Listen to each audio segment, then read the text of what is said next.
Entrevistamos al doctor David Roldán, decano del Instituto Teológico FIED y profesor de las cátedras de filosofía.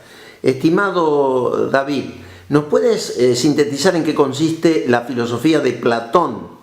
Sí, la filosofía de Platón es muy importante porque marca el quiebre en términos de una filosofía escrita entre los presocráticos y la filosofía clásica de Grecia, que tiene a Platón y Aristóteles como los principales referentes.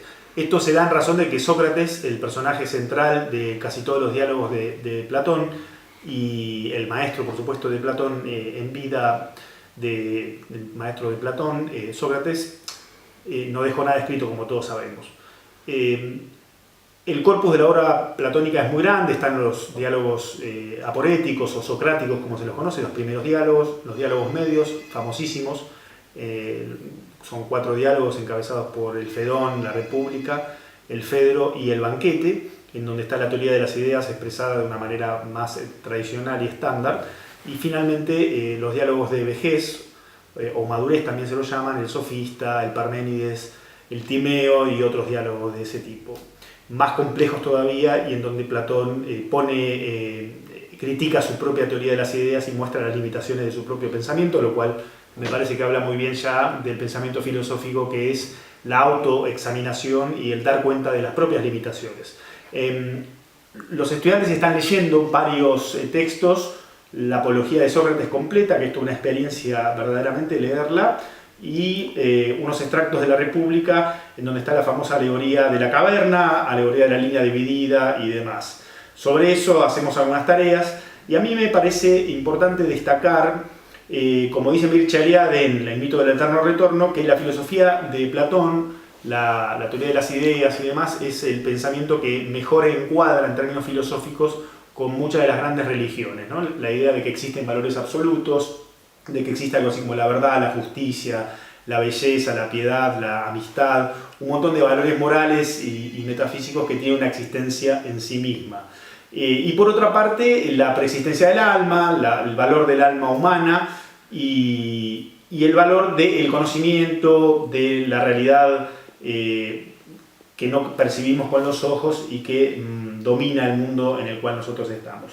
En principio, para la teología, para cualquier teología cristiana, plantear que esto donde estamos no es la última realidad, creo que valdría la pena tomar en cuenta eso. Por otra parte, la influencia de Platón en la historia del cristianismo ha sido para bien y para mal. Ha sido muy grande, pero por otra parte es una filosofía que puede conducir a un cristianismo no histórico, un desprecio del compromiso histórico y de la vida corpórea en la cual nosotros estamos. Así que esas críticas se han hecho y se van a discutir.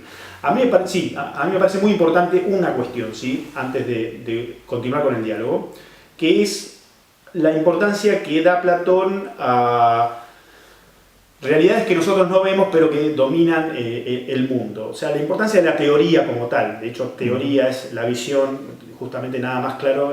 Teoría en Platón es como uno de los nombres del saber excelso. Digo, ¿por qué? Porque esto es algo que persiste en la historia de la tradición occidental. Cuando nosotros vemos que el Sol se mueve como un fenómeno, pero la ciencia nos convence de que eso que estamos viendo no es la realidad, sino que el Sol está quieto y nosotros nos estamos moviendo. Cuando nosotros vemos violencia cotidiana o vemos pobreza, pobres contra pobres, o vemos la realidad de la pobreza, y podemos elaborar teorías de por qué hay pobreza y desigualdad en el mundo, de dónde surge la violencia y demás, esas teorías nosotros no las vemos. Vemos pequeños fenómenos, pero la apuesta teórica es a elaborar un pensamiento accesible, como diría Platón, con los ojos del alma, con el pensamiento, con la mente, y no reducir la experiencia humana meramente a lo que tenemos frente a los ojos. En ese sentido, creo que el proyecto platónico es muy importante para nosotros y también para la teología. ¿Se podría decir que en escritores del Nuevo Testamento como Pablo o el escritor de Hebreos habría cierta influencia de Platón? Por ejemplo, en Colosenses 3, estoy pensando en este momento, David, cuando dice, no mirando las cosas que se ven, sino las que no se ven, sí. El Dios que habita en lugar inaccesible, invisible, ¿puede haber algo de eso? Sí, puede haberlo, no quizás de manera directa. En general, estos supuestos de Platón son compartidos por el orfismo, religiones previas a Platón, y por, en cierto modo, el helenismo, el proyecto del helenismo como tal. Quizás hay que marcar unas diferencias con los presocráticos y con otras corrientes epicúreas y demás, pero podríamos decir que en buena medida ese lenguaje que expresa San Pablo allí es totalmente compatible con la filosofía platónica. En ese sentido no hay ninguna duda. Más allá de influencias directas o no, la compatibilidad es muy grande y por eso la influencia de Platón en la historia de la teología cristiana ha sido muy grande. Sí. Por supuesto estamos hablando de teología siempre, ¿no? Claro.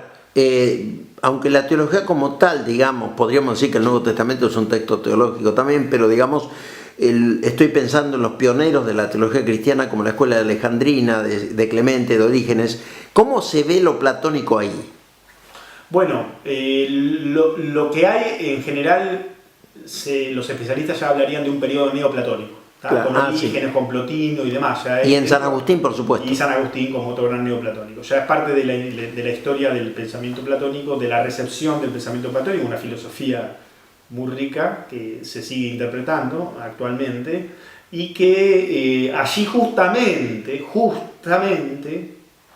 la filosofía platónica en ese contexto de los primeros siglos de la era cristiana se enfrenta al desafío de la religión, el desafío por la pregunta por la salvación del alma y demás aspectos que la filosofía griega, helénica, no necesariamente había explayado. De manera tal que ya el neoplatonismo es, de alguna manera, una síntesis entre lo propiamente filosófico griego y las preocupaciones de las grandes religiones, en este caso, digamos, la tradición judeocristiana en general, podríamos decir, cristiana en particular, de mucha importancia para la teología cristiana posterior, ¿no? La patrística. Y por último, ya que hemos hablado, digamos, de los aspectos más medulares de Platón, ¿podríamos ver también en el platonismo y el neoplatonismo algunas cuestiones éticas que también coinciden con el cristianismo? Sí, hay listas de virtudes que coinciden totalmente, que aparecen en textos de Platón, en donde Sócrates habla de la existencia de esos valores y de la piedad, la arete, la virtud, y muchas de esas listas coinciden con el estoicismo, con textos de Platón, buscando, digamos, el mismo grado de excelencia, la virtud como excelencia en la vida, que ha tenido tanta influencia para la teología, ¿no? Muchas gracias, David. Gracias.